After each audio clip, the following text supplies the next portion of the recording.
In this experiment, we are going to demonstrate the experimental steps of the experiment in which we will determine the restoring torque of the torsion axle.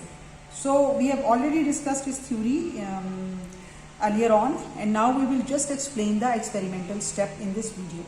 So as you can see that this is a torsion axle, and it works as a torsion pendulum, and you can see that on this rod which is fixed, and it is able to rotate by using this whole elastic system.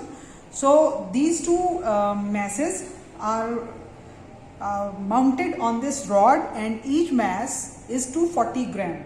So it means that these masses are uniform, and each mass is has a quantity of mass equal to 240 gram. So initially, if you can see, there are grooves marked on this rod which actually make us able to fix the position of these rods every time we make a measurement or every time we take a reading.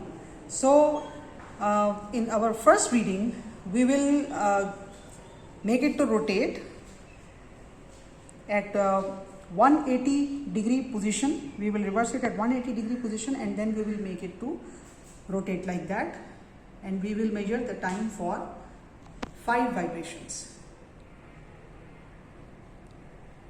Every time we will record the vibration when it returns back to its initial position. So we will measure the time for 5 vibrations, and after measuring that, we will hold it, and we will prepare it for the second set of reading, in which we will slide the masses to the next position on either side of the center, and we will again record that distance, and we will again reverse it by 180 degree and make it to rotate like this.